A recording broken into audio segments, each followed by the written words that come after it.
Hello and welcome to today's live stream. So it is again 2 p.m. on a Sunday. Thank you for joining me, everybody on YouTube and everybody on Patreon. Today we're going to be looking at powers, roots and manipulating surds as well. So working out how to simplify and rationalise surds for GCSE Maths. So thank you for joining me, everybody on YouTube. Please remember to like, comment and subscribe, and consider joining the Patreon. The link will be in the description below. On the Patreon, this lesson will be about double the length, and you'll be able to work through a bespoke worksheet with me after we've gone through all of the theory. So today on YouTube, we're just going to be going over how to approach various different questions with regarding powers, roots and surds. And then for everybody watching on Patreon, thank you very much for your continued support. We will also be working through a bespoke worksheet that I've made specifically for this lesson. And if you're watching on Patreon, you should be able to download this worksheet below the stream here. So there should be a link underneath so that you can download your own copy and work along with me. Okay, fantastic. Right, so let's get our notepads ready and we can start making some notes on surds. So that's the worksheet we're going to be doing on Patreon. But for now, we're just going to be making some notes for the YouTube crowd. So if we get our notebooks ready and write the title today, so powers, roots and surds, I'm going to be going over how we simplify various different forms of powers and roots. So we've briefly touched on powers before. Another word for them is indices or order, and we've briefly touched on that when we've looked at BODMAS. So you can look at my video on BODMAS if you want some clarification on what that means. But I'll just briefly show you that, for example, if I had 7 to the power of 4, then what that essentially means is 7 times 7 times 7 times 7. So it's 7 multiplied by itself 4 times. Okay. Similarly, if I had 5 to the power of 2, sometimes we call that 5 squared if it's just 2, that would be 5 times 5, which is 25. Okay.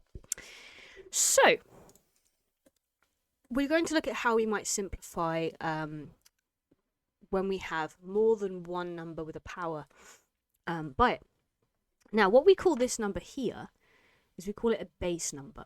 So the base number is the number that you are multiplying by itself, and then the index number, the power, is the number that tells us how many times we're doing that. Okay. So when we have the same base number, so I'm actually going to use algebra for this. So let's say I had a to the power of 3. Make sure that stays lowercase so it looks the same. And I multiply that by a to the power of something else. Let's say it's 8. Essentially, what that means is we've got a times itself 3 times and then 8 times, but it's all being multiplied together. So essentially, we have a being multiplied by itself 11 times. So when we have the same base number, such as that, and it's being multiplied by that base number to another power, we add the powers together. Okay, so similarly, if I had 8 to the power of 7, and I multiply it by 8 to the power of 5, then I add 5 and 7 together, and my answer is going to be 8 to the power of 12. Okay. This also works when you have negative index numbers, just in case you come across that. So let's say I have 9 to the power of 9, and then I have 9 to the power of minus 2. I add 9 and minus 2 together, so 9 adding a minus 2 is the same as 9 minus 2, so that's going to be 9 to the power of 7. Okay, now it works exactly the same way if we reverse that, and instead of doing a multiplication, we do a division. So let's say I have 6 to the power of 5, and I multiply that by 6 to the power of, I'm going to divide that this time. There we go, so I divide that by 6 to the power of 3. I'm actually going to do 5 minus 3. So I end up with 6 to the power of 2. Okay, I'll do one more of those just to demonstrate. So let's say I add 8 to the power of 2, and I divide by 8 to the power of, now I'm going to do a negative number here, minus 8, right? So because it's division, I'm taking one away from the other, so I'm doing 2 minus 8. But because I'm taking away a negative, I'm actually adding in the end, so I end up with 8 to the power of 10. Okay. Sometimes that is written as a fraction, so division is often presented as a fraction. So if we had up here, let's say we had 6, and then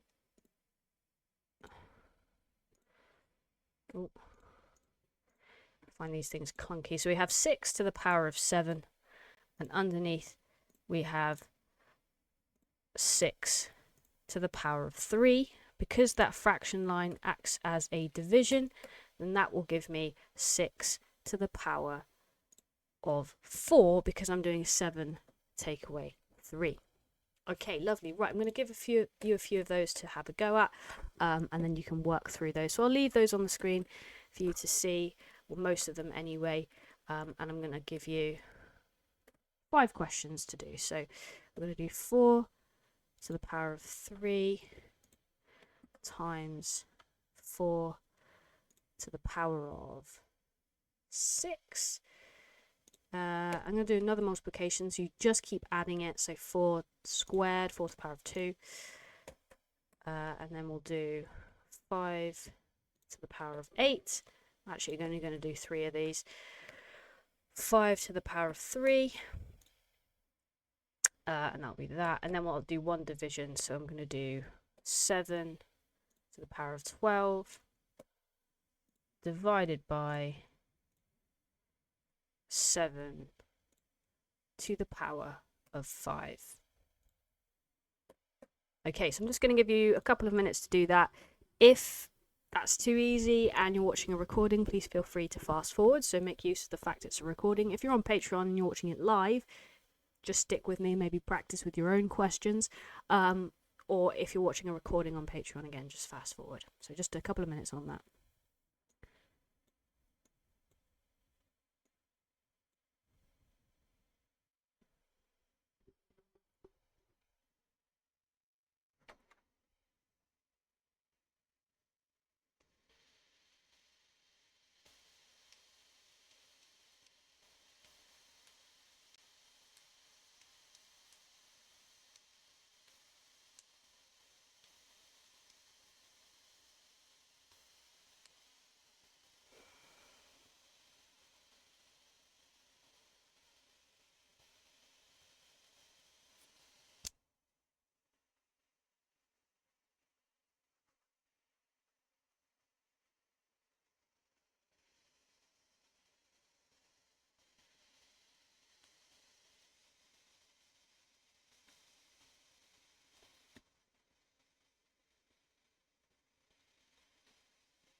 Okay, so let's quickly go through those.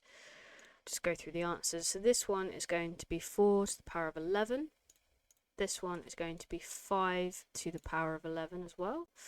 And this one is going to be 7 to the power of 7. Okay, right, now let's have a look at a slightly different example.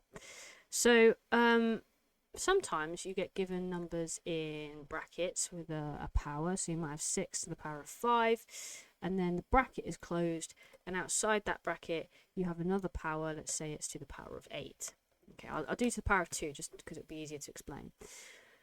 So this works slightly differently. If we think about what that means, it means that the whole of 6 to the power of 5 is being multiplied by itself. So also means 6 to the power of 5 times by 6 to the power of 5. Okay, now we know that that is 6 to the power of 10. So the same is true of this answer. This is also 6 to the power of 10. But a quicker way of getting there is actually multiplying those two powers together. So when you have one power that's inside the bracket and another power that's outside the bracket, those powers actually get multiplied together.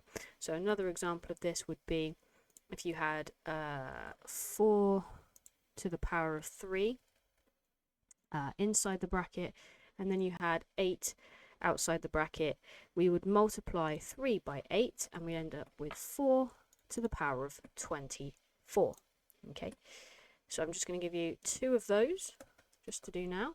So let's say we had 3 to the power of 11 to all of that to the power of 6, and then we had 9 to the power of 5, all of that to the power of -4. Now it still works the same with negative numbers, you just multiply them together. Just remember that when you multiply a positive number with a negative number, you end up with a negative number, so the answer will be 9 to the power of something negative. Okay, so I'm just going to give you 30 seconds to have a go at that now.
Okay, cool.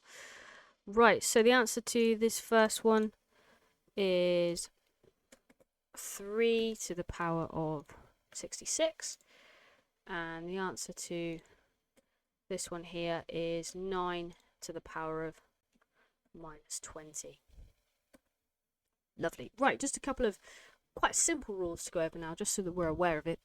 Anything to the power of 1, so let's say 8 to the power of 1 is just itself. Oh, that's wrong. That's the volume button. There we go. So 8 to the power of 1 is itself, is 8. Anything to the power of 1 is itself, because you're just having it once to the order of 1. So you're not timesing it by itself again, it's just itself, right? So we can say x to the power of 1 is x, yeah. So in the same way, 7 to the power of 1 is 7, and 3 to the power of 1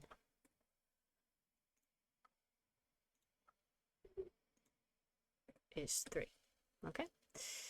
Another rule is that anything to the power of 0 is 1. Okay, so let's say 8 to the power of 0, that's 1. We just did it algebraically. X to the power of 0 is x, any number, but I'll repeat from the previous examples. 7 to the power of 0 is 1. Sorry, no, I'm getting that confused now. Sorry, anything is 1. So 8 to the power of 0 is 1, x to the power of 0 is 1, 7 to the power of 0 is 1, and 3 to the power of 0 is 1. Okay. Also, 1 to the power of anything, so let's just say to the power of x, is 1. Because if you times 1 by itself however many times, you're still going to get 1. Okay. So 1 to the power of 8 is 1. 1 even to negative numbers, so 1 to the power of -4 is still just 1. Okay. 1 to the power of 7 is 1, and yeah, 1 to the power of 3 is 1. Okay, I'm just going to mix a few of those up. So let's say I had 4 to the power of 0. I had 5 to the power of 1. I had 1 to the power of 64. I had 67 to the power of 0. I have 1 to the power of minus 12. Okay, so I would like you to just tell me what each of those are. I'm just going to give you a minute or so to do that now.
Okay, so let's quickly go through these. This 4 to the power of 0 is 1.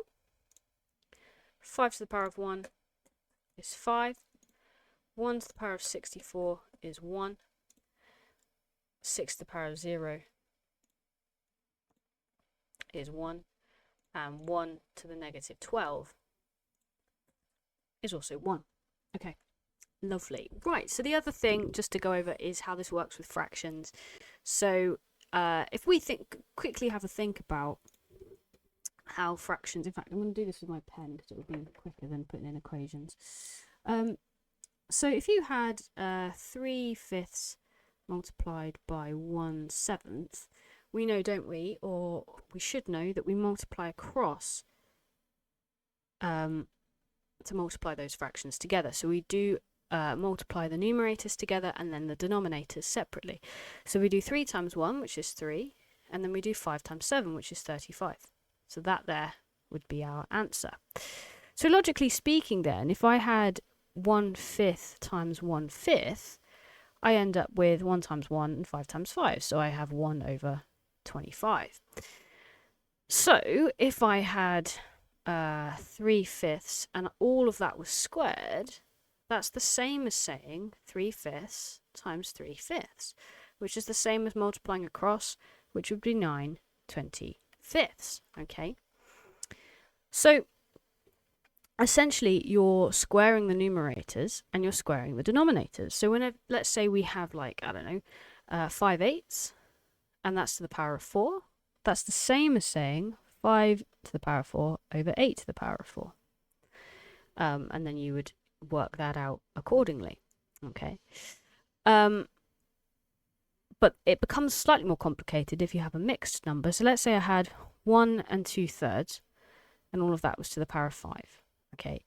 The first thing I need to do is change that mixed number into an improper fraction. And the way I do that is I multiply my whole number by my denominator. So I do 1 times 3, which is 3, and then I add my numerator.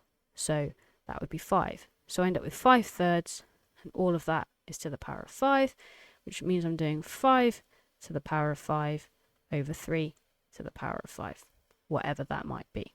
Okay, and we'd work that through. But in terms of simplifying it, that's as far as we could go. So we could work that through, in fact, but it will be a huge number. So I'm gonna work with slightly smaller powers to do this. Okay, so I'm gonna give you a couple of examples to do. So I'd like you to do 1/8 squared and tell me what the fraction is. I'd like you to do 2 and 1/5 squared, and also 2/5 cubed.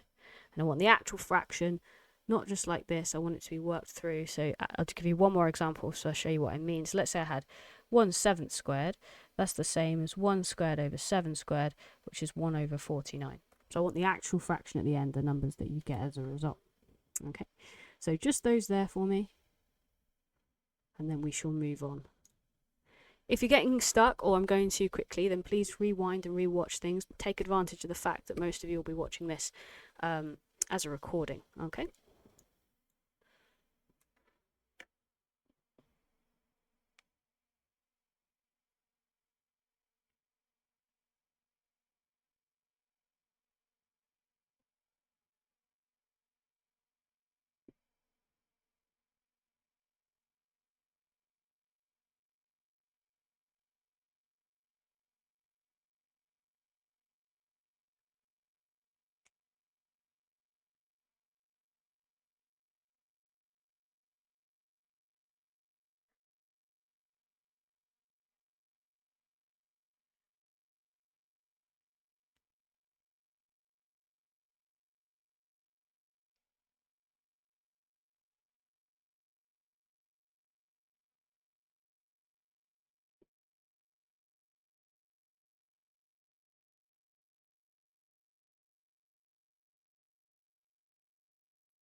Okay, so what we have is 1 squared over 8 squared, which is the same as 1 over 64. And then I'm going to change this into a improper fraction, so that is 11 fifths squared, which is 11 squared over 5 squared, which is 20. No, it's not. Haha, I doubled that then. That is 121 over 25. So I could turn that into a proper fraction, so that's going to be 4 and 21 25ths, or a mixed number rather. Here I've got 2 cubed over 5 cubed, which is going to give me 8 over 125. Okay, lovely. Right, now we move on to some slightly more complex examples. So let me just get a fresh page on here. Here we are. Okay, I'll do here. It's going to let me do it. We're going to do it like this anyway. Okay, so we have sometimes when we have negative powers, we've got to think about what that means. So if I had 3 to the negative 2, what it means is it's technically 3 squared, but over 1. So it's its reciprocal. Okay, so any whole number, the reciprocal of that whole number is that number over 1. Okay, and then in that denominator, you would put squared. So let's say we had 4 to the minus 7. This would be 1 over 4 to the power of 7. Now the reciprocal of a fraction, so let's say I had 4 fifths all squared, all to the minus 2, sorry. The reciprocal of a fraction is that flipped. So it would be 5 over 4 all squared, which would be 5 squared over 4 squared, which would be 25 over 16, which if I then simplified that would be 1 and 9/16. Okay, so you flip it if it's a fraction and make the power positive. If it's a whole number, you put that whole number on underneath a 1 as a fraction and have it as the denominator, but with that power not being negative. Okay, I'll just write a few down for you to have a go at there. So 5, you don't have to write the full answer, just write it as its reciprocal. So 5 to the minus 8, for example. I don't want you to actually tell me what 5 to the power of 8 is. I just like you to write this 1 over 5 to the power of 8. So here are your examples. So 7 to the minus 12, 2 to the minus 4, and 5/7 to the -3. Okay, so just a couple of minutes just to get those done.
Okay, so let's briefly go over those.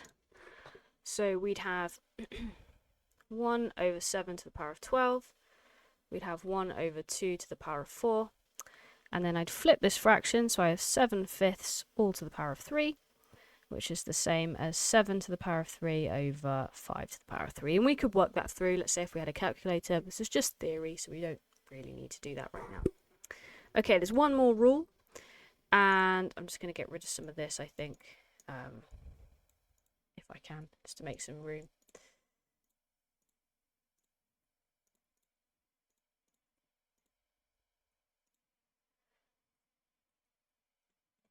Okay, yeah, we'll just have it like that. Okay, so we also have fractional indices or powers. So let's say I had 4 to the power of 1/2. Okay.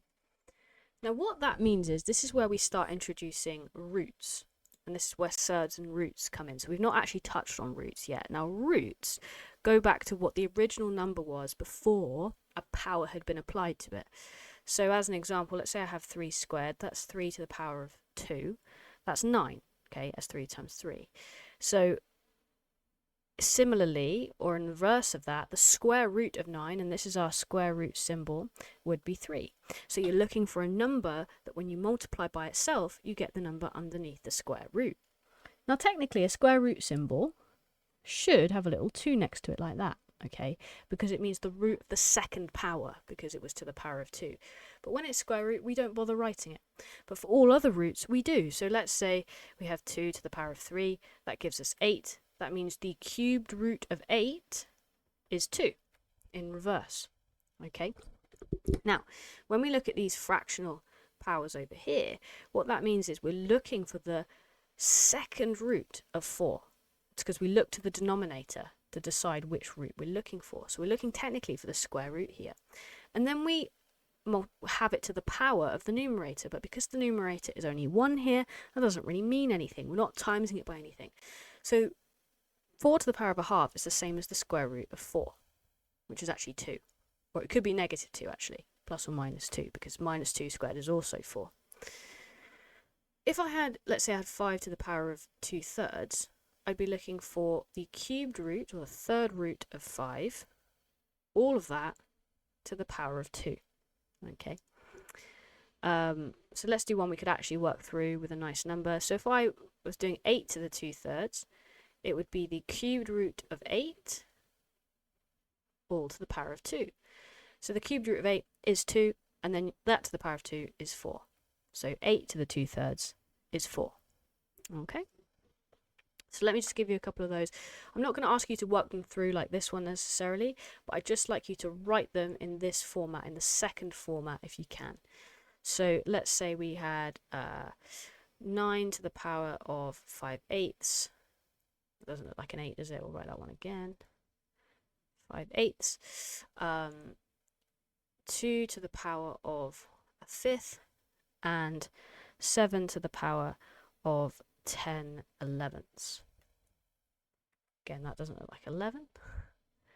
There we go. So we just work those three for me, just so that they look like they're in this format here. And then we shall move on again. There's lots to cover today, so well done for keeping up.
Okay, right, let's go over those.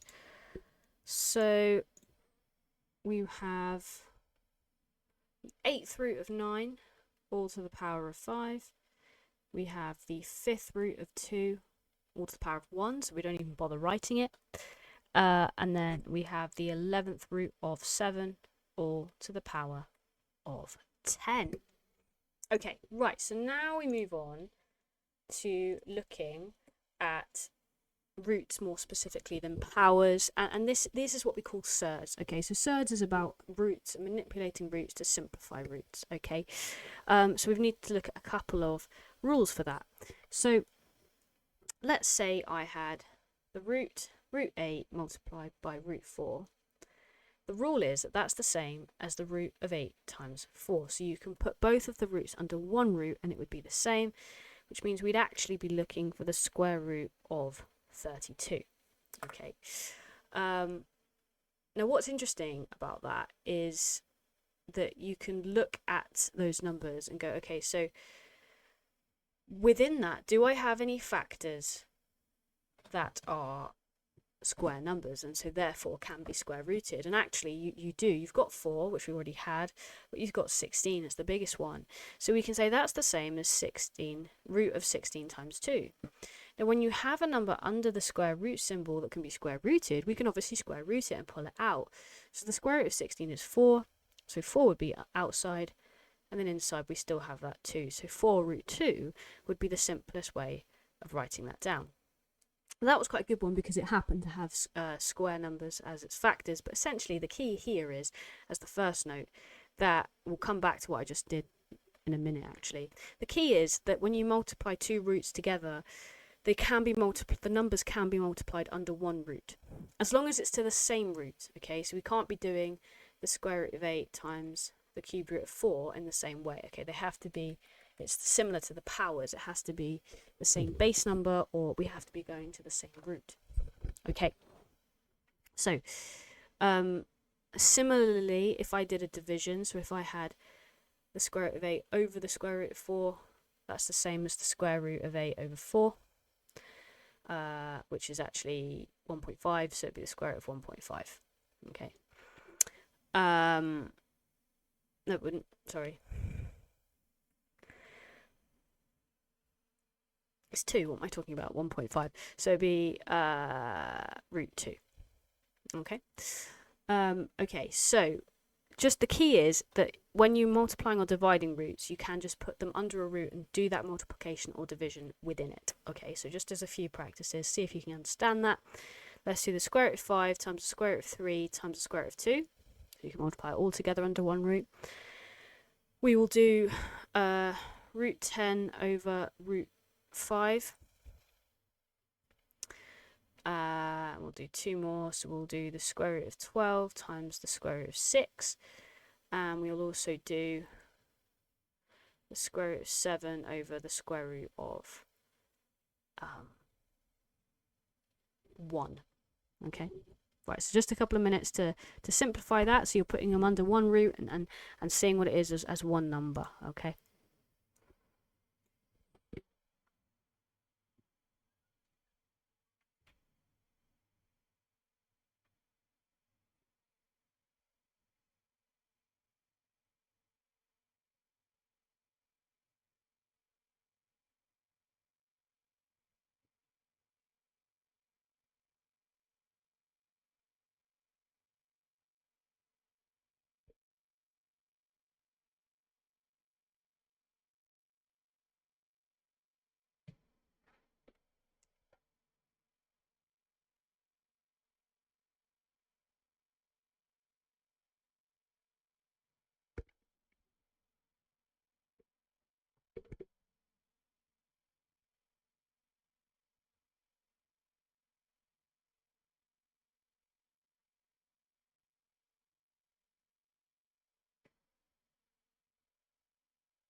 Okay, so we can do this one. Oh, let me get my camera back up. There we are.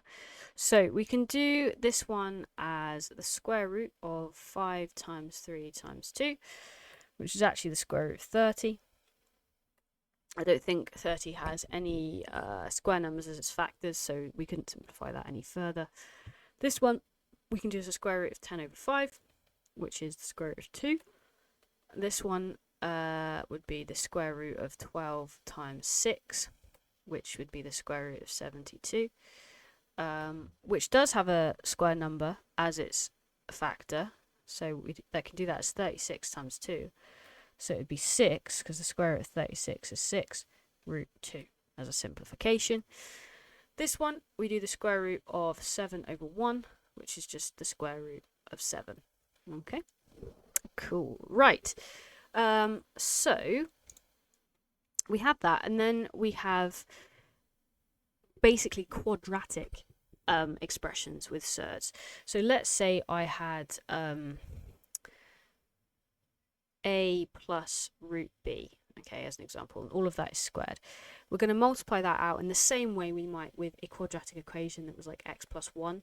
So we touched on this when we did our expanding and factorising. We are going to come back to it when we look at solving quadratic equations, but essentially to expand brackets that are like this, we've got a plus b, root b, times a plus root b, and they multiply out like this, so it'd be a times a, which is a squared, a times root b, which is a root b, b times root b times a, which is a root b again, so we'd end up with 2 a root b, and then we'd end up with root b times root b, which is actually just b. Okay, so when you do a square root of a number times the square root of that number, you just end up with the number again. Okay. Now, don't worry too much about that. We're not going to use that much today, but that's just so you can see how those brackets multiply out. Now, actually, if you had instead a plus root b times a minus root b, we get a different story here. Because when we multiply across, we get a squared. We'd get, we get plus a root b, which will be there, and then we'd get minus a root b because of this negative here, okay? And then we'd get root b times negative root b, which is negative b. But here, these two are cancelling each other out. So we actually have the roots disappear. So we end up with just a squared minus b. And what we've done there is something called rationalising it. Because basically, a square root or any kind of root is an irrational number because it will often go on and on forever. And unless it's a square number underneath that root symbol, it's really hard to define. So by rationalising it, we're making those numbers whole again and not roots. And in order to do that, we would multiply something like this by that, take away the root. Okay, so similarly, if we had, I need to get a new page here, so it's a blank page. If we had 2 plus root 3 and we wanted to rationalise it, we'd multiply it by 2 minus root 3. And when we multiplied that out, what we'd end up with is the first one squared, 4, and then minus 3, which is 1. Okay, so quite often you'll get something like this. It might be 1 over 2 plus root 3, and you'll be asked to rationalise the denominator. And so what we do is we'd multiply that denominator by 2 minus root 3. But because it's a fraction, we're also keeping it equivalent, so we'd multiply the top by that as well. So although the numerator isn't rationalised, it's the denominator we often want to rationalise. So the denominator would end up being 1, and the top would be 2 minus root 3. Now that divided by 1 is just itself, so we'd end up with that, and it wouldn't be a fraction anymore. So this is the hardest bit of surds, is rationalising denominators. So I might be given, I'll show you a simpler version of this, and I'll come back to this. Let's say I have 5 over root 3 and I'm asked to rationalise that denominator. It means that I want the denominator to be a whole number, okay? So what I do is I multiply that bottom bit by itself to make that 3, but I'm also going to have to multiply the top by root 3 to make it an equivalent fraction. So I end up with 5 root 3 over 3. And there I have a rationalised denominator, okay?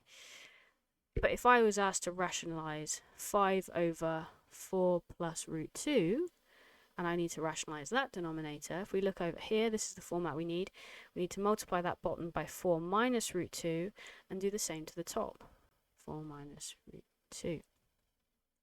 So on the bottom, I'm going to end up with 4 minus 2. And on the top, I'm going to end up with 20 root 2. Okay, so I end up with 20 root 2 over 2, which is 10 root 2. And then I've rationalised it. Okay. So let me give you a few examples of that. So let's say we had 4 over root 2. I want you to rationalise that. I've got 1 over 1 plus root 3. And also over here, 2 over 2 plus root 5. Okay, so I'll give you a couple minutes to do that. Go back if you're struggling, and then I'll go over those, and then we'll end the YouTube video there, and everyone on Patreon, we should be going through that worksheet.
Okay, let's go over these. So, to rationalise that one, I've got to times top and bottom by root 2.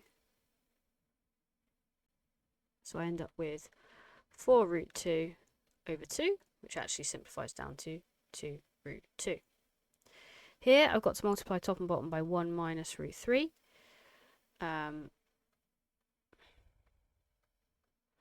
So I end up with 1 minus root 3 over 1 minus 3, which is minus 2.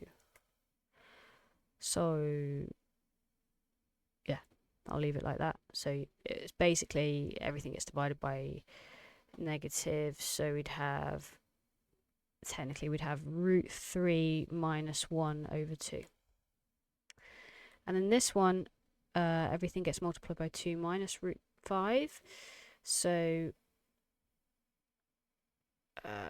we'd end up with 4 root 5 up here, and then we'd end up with 4 minus 5 up here, which is just 1. So it's just 4 root 5. Okay, so some tricky stuff at the end there. For those on Patreon, we're going to consolidate some of that now with the worksheet. So everybody on YouTube, thank you so much for your continued support. Please don't forget to like, comment and subscribe. And if you want to watch the end of this lesson where we go through the worksheet and consolidate some of this more tricky stuff, then please follow the link below to join my Patreon. It's just £7 a month. We do a lesson like this every week with a bespoke worksheet that we work through together. Okay, so thank you very much. I shall see you next time when we will be looking at transactional writing for our English.